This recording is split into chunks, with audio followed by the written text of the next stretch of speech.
if you've ever wondered, how do I measure the success of my website? So you're going through the Google Analytics, whatever, you're logged in the back end, you have no idea what the hell you're looking at. This will explain sort of a bit of the statistics that you really want to look at. So the unique visitors basically is how many different visitors are coming to the site. So say you have 350 staff like us and all 350 went to your website and had a look, that would count as one unique visit from the same IP address. You also want to look at the traffic sources.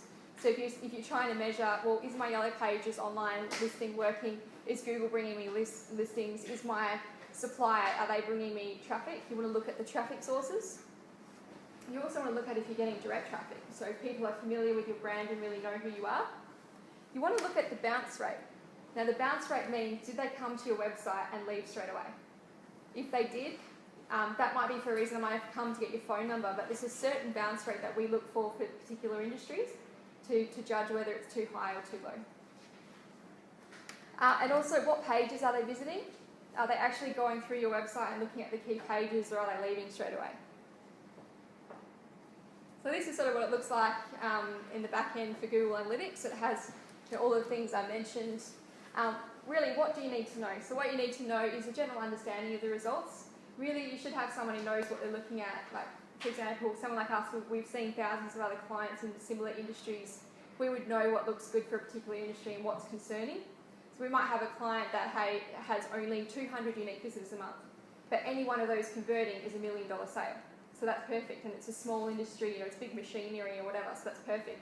We might have another client that's a retailer of certain good, and pens, for example, and they've got to sell thousands to make a profit. So they really want 10,000 unique visitors a month. So it's really on scale with what sort of industry and business you're in. The thing to note also that results are really transparent, so you can really measure everything. You can measure what keyword they came through, how long they spent when they came through that keyword, did they convert after they looked at that keyword, when they came through from the ads, did they actually fill in an inquiry form? We actually can measure a lot there.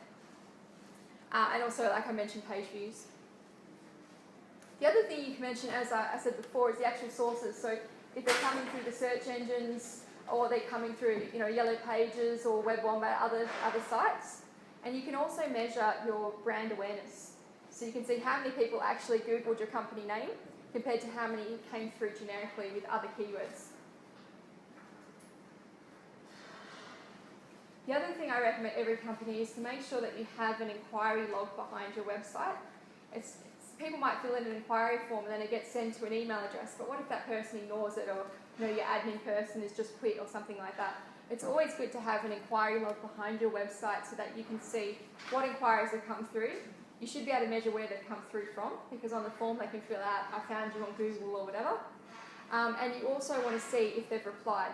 So our clients can log into the back end of their website and they can actually reply to an email through here, and then you can see that someone's replied through the website rather than just through their own email address.